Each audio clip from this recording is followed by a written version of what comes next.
Hi, so good afternoon, everybody, and welcome to today's webinar on PAEA student leadership opportunities. My name is Catherine Majeski, and I'm the manager of government relations at PAEA. And I'm also joined by my colleague, Heather Storm, who's the program manager for member experience at the association. And over the next hour, we are really looking forward to telling you more about PAEA's student fellowships, as well as other opportunities for students to get involved in the association's other initiatives. But before we begin, I just wanted to take a little bit of time just to go over a couple of housekeeping items for today's session, starting with the fact that this webinar is being recorded and will be sent to all registrants once the webinar has concluded, along with the slides that we're using that you see today. And additionally, we're going to be leaving some time at the end for questions. So please feel free to submit your questions as we go through the Q&A box. And then we'll just go ahead and address those all before we wrap up. And so without further ado, I'm going to go ahead and kick things off with discussing PAEA's Student Health Policy Fellowship. So over the last 9 years, PAEA has invited over 100 PA students to participate in our annual Student Health Policy Fellowship, which is designed to cultivate leaders who will advocate on behalf of both PA education and the profession. But before I get into some of the finer details about how the fellowship actually works, I want to just take a few moments at the top to really emphasize how critical this opportunity is to the success of the PAEA government relations team and even beyond that. And this is because when fellows apply the leadership and advocacy skills that they gain through the fellowship, they're really ensuring that PAs and their interests are represented at all levels of government, as well as among other representative bodies like AAPA, for example, that really have the power to shape health policy initiatives and then also chart the path forward for the profession at large. And this kind of representation is always needed if PA interests are going to be consistently advanced and also protected. Furthermore, just speaking from my own experience with the fellowship for the last couple of years, this program has been such an effective tool to educate congressional staff on what PAs do and what they contribute to the healthcare system. And also, it's also been a good tool to make the case of why investing in PA education is so important for the workforce, because these staffers get to hear credible accounts from real PA students who are actively pursuing this career within their own communities, which really makes staff members far more likely to seriously consider PAs in the development of future health and education legislation. So with all of these benefits and outcomes in mind, let me tell you more about what students can expect when participating in the fellowship. And I'll go ahead and start with the 3 goals and objectives of the program. And so the first objective of the fellowship is advocacy, which focuses on teaching fellows how to become effective advocates and then also how to navigate the legislative process at the federal level primarily. The second objective is leadership, which focuses on skill building to empower fellows to lead advocacy efforts of their own, either locally or nationally. And the third objective is PAs and the healthcare environment, which focuses on fostering an appreciation for PA-led grassroots advocacy efforts. And all 3 of these objectives were developed to enhance PA students' understanding of both the political process and then also health policy overall. Next, in terms of how these objectives are actually achieved, fellows will participate in a 3-day virtual advocacy workshop, which is conducted via Zoom. And it involves training in advocacy best practices, an overview of legislation related to practicing PAs, PA students, and then also PA educators.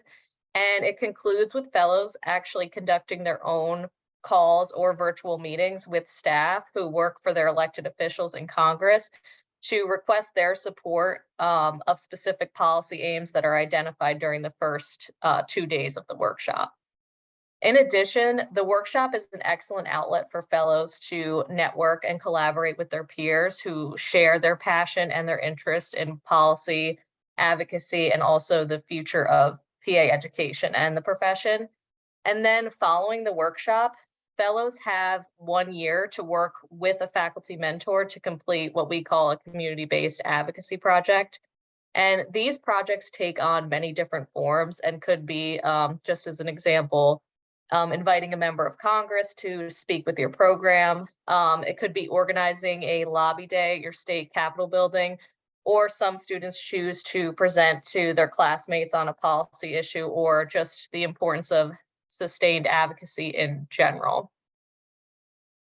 And so to be eligible for this year's Student Health Policy Fellowship, you must be a PA student who is enrolled in an accredited PA program as of September 1st, 2023, or you will have had to graduate from an accredited program no earlier than August 1st, 2023. And interested applicants will also need to be in good academic standing and also able to participate in the 3-day virtual advocacy workshop, which will take place from September 11th to September 13th, 2023. So if you're eligible to apply and all of this information sounds appealing to you, there are 2 main components of the application process to be aware of, because this is ultimately the criteria that each applicant will be assessed against. And so the first is the personal statement, which will need to be free of grammatical errors and also contain a clear articulation of why you would like to be selected for the fellowship, demonstrate your interest in using learned skills to be an advocate leader. And then it'll also have to establish a connection to the fellowship's objectives of promoting advocacy, leadership, and PAs in the healthcare environment, which we just went over. The second is the policy analysis. And so this will ask applicants to analyze a section within a bill of their choice. You'll be given choices and the bills are already there. And you'll need to demonstrate an understanding of the analyzed provision. You'll need to demonstrate creativity and also strong writing skills. Additionally, all applicants will be responsible for the submission of the program director certification / faculty mentor assignment form. And this document is completed by your program director and confirms your ability to participate in the fellowship. And just for reference, this form process is initiated automatically through our application platform once the applicant enters the required contact information upon being prompted. And if this seems confusing right now, trust me, this will all make sense later when you fill out the application online. It's all set up for you and it'll automatically send everything that you need. So finally, if I've been able to convince you to apply to the fellowship by this point in the presentation, there are a few key dates to keep in mind just to make sure you get your application in on time and you're able to fully participate in the fellowship if you're selected. So the first date of note is July 10th, because all applications will need to be submitted by 11:59 p.m. Eastern time that day in order to be considered. Then on August 1st, applicants who are selected for the fellowship will be notified, and they'll have until August 5th to confirm with PAEA that they've accepted their seat for the 2023 fellowship. And as I mentioned earlier, when discussing eligibility, but just thought it would be helpful to reiterate, the 3-day virtual advocacy workshop will be conducted from September 11th to the 13th.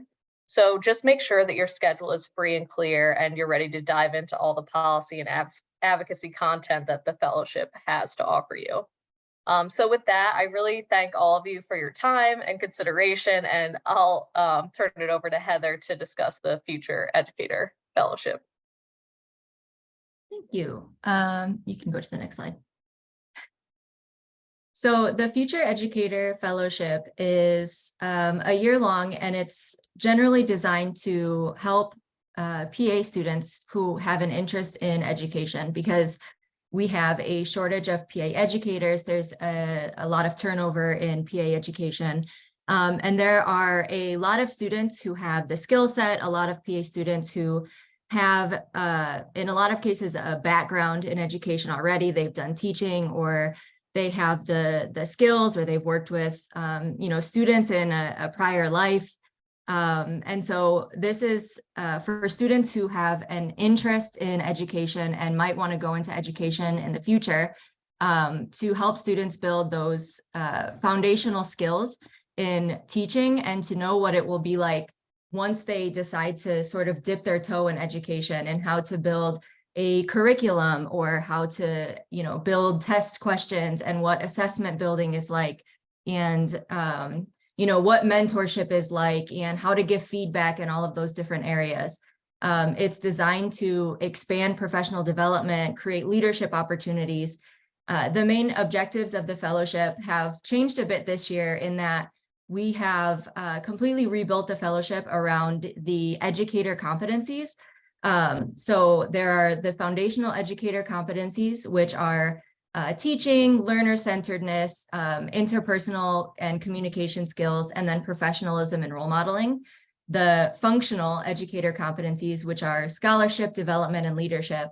And then general leadership and professional development, which is where we provide for students opportunities to do interprofessional education and then have research opportunities, which happens when students do their rapid fire presentations at the end of the year, and you get to explore an area of medical education that you have an interest in, develop strategies for collaboration, working with your other fellows, working with fellows in other cohorts that have already finished, and then working with your future educator development steering committee mentors. And then also working with your faculty mentors to help you, design curriculum within PA education. Throughout the fellowship, you are mentored by the steering committee. So the Future Educator Development Steering Committee is the group that runs the whole fellowship. So they will be the ones that facilitate the whole fellowship. They design and create all of your curriculum and your modules. They are the ones that you can turn to for help and guidance. But then you also, throughout the fellowship, will have a faculty mentor that is at your program. And that person is your sort of like one-to-one guide. It's not a huge time commitment for that person, but it should be someone at your program that you can turn to for sort of on-the-site help with any module help or education help. So sort of like boots on the ground a little bit. And then you get sort of like program director sign off, and your program director can also sort of be someone that you can turn to, but it doesn't have to be the same person as your faculty mentor. Can you switch slides? Maybe. Thank you. So an overview for the fellowship. We usually select 15 fellows each year. And so we've had the fellowship running for about 8 years, since 2015. And similar to the student health policy fellowship, we have the same cycles and the same selection process. We select our applicants and give them the selection period and then select them by the end of August. And then our selected applicants will start at the fellowship at the education forum. And the new cohort will attend the PAEA education forum as attendees. So you will be able to go to the forum and experience the forum as sort of like as new educators. So you get to go absorb the content and network with other educators at all of the programs, and sort of get to immerse yourself in the education environment. And then you also will see the Future Educator Symposium, where our outgoing fellows will do their rapid fire presentations, which is also the project that our new fellows will do once they're outgoing as well. After the forum is when the year-long fellowship really begins, and you'll do a series of modules in all of those competencies that we talked about previously. It will be usually 1 month, each module, it'll be a module a month, and each one will be led by one of the Future Educator Development Steering Committee members. We'll call them FEDC from now on, because that's a mouthful. So one of the FEDC members will lead one of the modules, and you'll have one a month where it's usually like a Zoom discussion. They'll do some kind of activity, and it may be that you have some pre-work where you might have to go to your program director and ask some questions, or you might have to do some kind of foundational work related to accreditation or related to leadership development or giving feedback. And all of those areas are to either enhance skills that you may already have, or to learn something new about becoming a new educator, or becoming an educator that you haven't learned yet. And then the fellowship concludes when you attend the forum for the second time and you give your rapid fire presentations. So as I mentioned, the education activities that you'll do will be those regular check-ins, which will be like monthly. You might get assigned pre-work. Some of that might be, like I mentioned, you might have to ask questions of your faculty mentor or your program director. You might have to read a few chapters from a book. You might have to do some kind of, it's usually pretty minimal. There might be a webinar with invited speakers. It could be someone from a previous cohort. It could be previous FEDC members. It could be just outside speakers in general. And then after each module, you will have evaluations that we ask you to complete so that we can improve the modules that we're doing. So in order to apply, something that has changed from previous years is there's no CV requirement, so no CV at all. In fact, when the FEDC members are reviewing this, everything will be completely blinded, which means that you can have your faculty mentor be one of the FEDC members. So that's a question that I've been getting a lot in our inboxes. So if that is a question here, a FEDC member, current FEDC member can be your faculty mentor. We currently have 7 short essays, and you'll find out what those short essay prompts are once you're inside the application. We're not like releasing them beforehand, but you can know that they will be 125 words or less. And then similarly to the Student Health Policy Fellowship, the agreement or commitment forms from the program director, the faculty mentor, and then we have an applicant sign off as well within there. And like I said, similar to them, it's not an extra form that you have to upload. It's not like a special letter you have to upload. It's just something that will go, that you literally just have your program director, faculty mentor, enter their name and signature and date, and then that's it. And then that's it. For more information, we have all of the information about your application materials and all the criteria on the website. And then another question that we frequently get about, like if you can be a first-year student, if you need to be a second-year student, if it's okay for you to apply, if you're graduating in that current year, it is okay. So as long as you are part of a PAEA member program, and then you're a student in good academic standing, which is where we have the program director sign off. And then as long as you are a student as of the forum attendance, so October 2023 for this cycle. And then your program director will complete the form, which says that one, you're a student in good academic standing, but then also your program director is agreeing to release you from your classes or rotations in order for you to attend the fellowship. And then if it's not the case, if there's something that you can't be released from, then it's your obligation to make sure that you communicate that with the FEDC members or with me so that we can arrange something ahead of time, because you'll have to make up either the pre-work or the session work or at whatever the content is at the time. And then if you are selected, you are expected to attend both forums, the initial one and then the one where you present. And then participation in all fellowship activities is required. And then PAEA will cover all of your expenses associated with the fellowship. So you're covered to attend the forums, and you are also covered for any books or anything that you might be required to purchase for the fellowship. We'll buy them, send them to you, everything. And then also similar to the other fellowship, our application closes on July 10th at 11:59 p.m. Eastern time. We will let you know that you have been selected no later than August 30th, 2023. It might be sooner, but this is our latest deadline.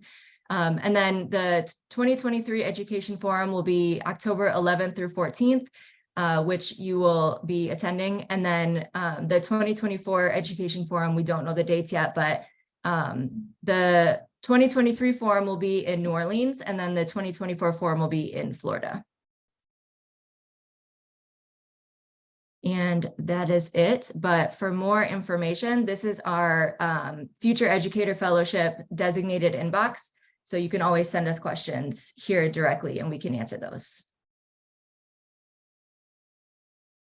Great, thank you so much, Heather.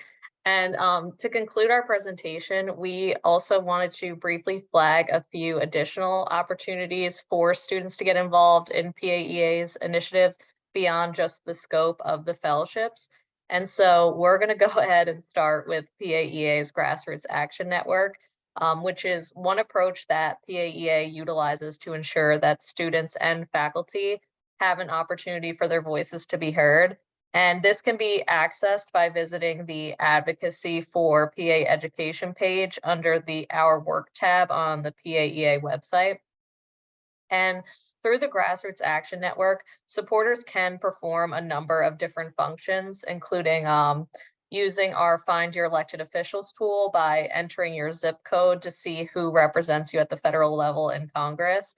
And you can also track emerging issues by reading the monthly policy updates that we regularly post to keep all of our advocates informed of what is happening in Washington, D.C. related to our various policy priorities.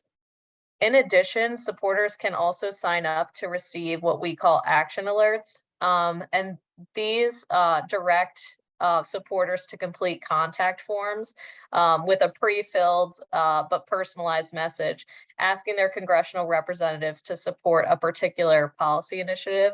And this message is then shared like through our portal with your representatives via either email or social media, depending on the campaign type. And finally, the Grassroots Action Network also features a tool that allows students or faculty to request technical assistance from the PAEA government relations team to help them with inviting a member of Congress to visit their PA program, which is the next opportunity I also wanted to highlight for you all as well. And so as I mentioned when discussing just some of the examples of community-based advocacy projects for the Student Health Policy Fellowship, inviting members of Congress to visit PA programs to discuss PA education policy with faculty and students is a really helpful exercise for relationship building. Additionally, setting up a tour with elected officials at the state or federal level really helps to increase the overall awareness of the profession. It also helps us develop long-term champions for PA education. And it really provides a large platform to make the case directly to decision makers for policy requests that the association may be advancing at that particular time. And given what a great activity this is for cultivating leadership skills, we really encourage all students to consider this kind of advocacy activity, both as part of the fellowship, but also outside of the fellowship. It can be done either way. And before students get started with setting up a site visit, I just thought it might be useful to flag some things to consider that generally help the visit run smoothly, such as consulting with your program director ahead of time. And this part is really critical in the planning process because faculty buy-in will make your program more successful in hosting any elected official. You'll also want to make sure you check in with your institution's government relations department because there may also be restrictions from your institution on engagements between programs within your college or university and elected officials that you aren't necessarily aware of. And so you just want to always make sure to be respectful of that and whatever those policies are. And finally, as I pointed out earlier, please remember that PAEA is here to help with coordinating the visit and also to help you with conducting appropriate follow-up afterward. And all you have to do is reach out to us through our technical assistance form via the Grassroots Action Network, as I mentioned. So students can also schedule in-district visits with their representatives. And this, I always say, is a really great alternative to traveling to DC if you're interested in meeting with your congressional members without having to travel or leave the state or district. And so to get started, you'll need to check the House and Senate leadership calendars. to look for the next state or district work period. And that's whenever they'll be in town. So you can confirm when they're actually going to be there, and visit the website of your congressional members for their state or district office contact information, because that's always publicly available information. And then once you identify the best date when you know your member is going to be in town, call the state or district office you would like to visit and request your appointment. They'll help you out with getting everything scheduled. However, if you do prefer a remote format, or you just don't have time to travel to the district office, you can generate a similar impact by setting up a conference call or a Zoom meeting with office staff in DC instead. Most of the same planning rules apply for this, except you don't have to worry about the state or district work periods, and you can contact the DC office instead of the state or district office to request your appointment. And again, just as with any other advocacy activity you pursue with PAEA, please feel free to contact members of the government relations team directly for assistance with any part of the in-district meeting process. Our contact information can be found on the staff page of the PAEA website, just for everyone's reference. And now I'm going to go ahead and turn it over to Heather for just an overview of Project Access.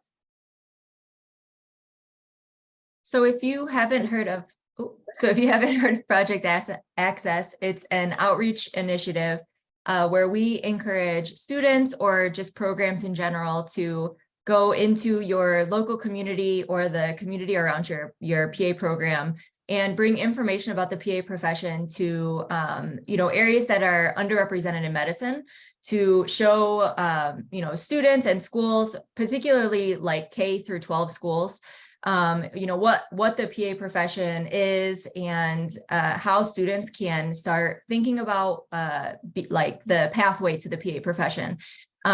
We have currently a whole toolkit built out, and so if you go to our website right now, there's a page that's specifically designed for you can go on our webpage and search Project Access Toolkit. And we have built out a general toolkit, which has a PowerPoint. It has downloadable brochures and things like that for you to take. And then we also have built it out in the last year or so for you to take specific materials depending on the age groups that you're trying to reach. So if you're reaching students that are in like kindergarten through 4th grade, middle school ages like 6th through 8th grade, or high school ages, and college or community college, because all of those groups need different types of information, obviously. And then they might be at different points in their educational pathway. But obviously, the younger that you can go to help getting students thinking about the profession is better, because when we see students out at recruitment events and they are already coming out of, say, undergrad or community college, and a lot of you may know as students, it's a lot harder to prepare for PA school when you don't have a lot of time, and you might have to take a gap year or something like that. So the younger that we can reach students and let them know that this could be a profession for you, take this information home to your parents, or give it to your teachers or your guidance counselors to help students think about the health professions in general. We also have a page that is generally designed for just Project Access in general. So if you're thinking of doing an event in your local community, you can designate interest for us and we can send you the materials. And then you can also follow up with us and send us photos from your event, which we'll feature on our webpage and on our social media channels. And then you'll also find an area to sign up for the in-person event at our 2023 Education Forum in New Orleans. And then there's also a section for you to sign up for our Project Access student competition that will take place. It's prior to PA week now, so it won't be during PA week, but and then that competition is it's grown a lot in the past like 3 years. This will be our 3rd year, where the winners get the champion's belt, which you will get from Wake Forest if they're not able to defend their title. So we'll see about that. And then the 2nd and 3rd place get trophies. So I hope you sign up for that. But even if you're not able to do the student competition, we highly encourage students to, at any point in the year, schedule project access events and send us back your photos, which you can do through the link on our webpage. That's it for that. Okay, great. Yeah. So with that, we're at the end of our session here. So thanks again for your interest in hearing about opportunities to get involved with PAEA through the fellowships and otherwise. And please feel free to contact either Heather or me via email with any questions you might have following the webinar. And then for those of you that have already submitted questions, we'll now take some time to address those. I think we have one or two. Yeah, so I see Allison Whitaker says, if I started my PA program in May 2023, do I need to wait until the 2024 year to be eligible? I think for both of our fellowships, the answer is no. You could apply for both. Kelly Connor says, can doctoral students participate in either fellowship if able to get clinical time off to attend? As long as you're, if it's the PA doctoral program, then yes. As long as you're in your PA program, then yes. Yeah. Those were in the Q&A. If anybody else has a question, you can raise, oh, they're going in the Q&A. Okay, you can also raise your hand or put it in the chat. Someone said, I live in LA and I would love to go to the New Orleans conference as a student. Is that possible? So they, I don't believe we take just general student registrations because it's only open to our like PA program membership, which is like faculty and administrative staff. The only students right now that currently are able to register for the forum are our fellows. So I don't think it would be possible unless you're going with the fellowship. And then Allison said, what does a competitive applicant look like?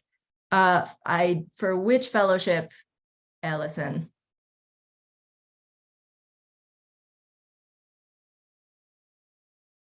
Or maybe for both? I mean, I guess, so for Student health policy. Yeah, okay, go. Oh, okay, cool. So what I would say, because I also review a ton of these applications, is a lot of people get caught up in, oh, I need all this prior experience to be able to apply for the fellowship, or I'm not going to be selected because I don't have it. And that's not something that I necessarily prioritize when I'm looking through these applications. The number one thing is truly being able to demonstrate not only your passion for advocacy through the personal statement, but also being able to clearly articulate a plan about what you plan to do in your advocacy career following the fellowship, and how you plan to use all of these different tools that we give you to really advance PA education in the profession. The other thing that we really try to prioritize as well is a sound understanding of the policy analysis. But that is something, again, as long as you understand the general concepts, that's great. But like really having that plan about what you're going to do in the future and having that passion is definitely the number one thing, and being able to convey that through the application.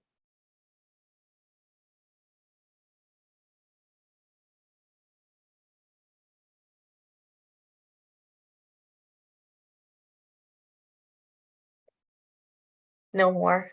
We got them all. That was it for within the Q&A. Anyone else have any questions?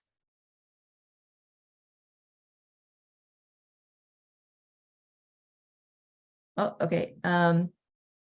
Gabrielle says, I have already submitted my application. Is there an edit option, as I have collaborated with an educator at a local college just recently? I don't know once you fully submitted if you can edit it. But yeah, I'm not sure. That's an open water thing. Which you could probably email us directly, and maybe like you can like resubmit. Or we might be able to like send it back, but I don't know if we can send it back. Yeah, because like my sense is like you set up your account, right, in open water. And then you can go back in as much as you want and like tweak the application, but then once it's submitted, then it's submitted, right? Right. So yeah, what I don't know is if maybe you can edit it like it from your account and then like resubmit that. Oh, for FEF. Yeah, Gabrielle, maybe email the FEF inbox. I'm putting it in the chat, in the webinar chat. Just and then send this to that inbox. And then I can look in open water. Yeah, you're welcome. And then I can look in open water and see if that's an option, because I'm not exactly sure about if we can send it back or if you're able to edit it and then resubmit, and then maybe I can just delete your first submission. A competitive applicant for the Future Educator Fellowship. So right now we have removed all the experience that we used to look for, like leadership experience, teaching experience, all of that. So I would say a competitive applicant would be somebody who checks the boxes. Of course, you have your faculty mentor, your program director sign off, all of that. So you are a student in good standing in those things. So once that's aside, I would say a competitive applicant is somebody who is able to problem solve. You're able to think critically. You are able to talk about how you have learned from situations or what you have learned from them. You're able to like put all of those things into words clearly and concisely. You're able to take ownership and responsibility for things, and just, I think, be very clear in your maybe like explanations. And I guess I come back to clear and concise because you only have 125 words. So it's always going to be a thing that you're going to have to be very concise in all of those explanations. So I think that though it is the Future Educator Fellowship, you are not going to have to have all of this education experience, but I think that we're going to probably look for a love of learning, a love of passing knowledge to other people, probably like that, like growth mindset, like, and being able to describe that in all of these different like learning experiences, not just being able to say like, oh, well, yes, I have growth mindset, but being able to describe that in like everyday interactions. Being able to, like I said, like think critically and problem solve, and have an eye for like justice, equity, diversity, and inclusion, and be able to talk about how those values are important to you and how you've demonstrated those values. So I would say that all of those things would talk to how an applicant is competitive for the fellowship. So any other questions before we wrap up?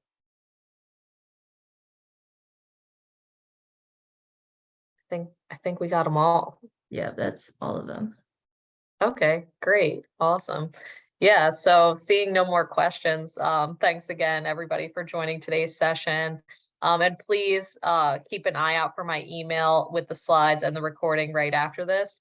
And most importantly, enjoy the rest of your afternoon.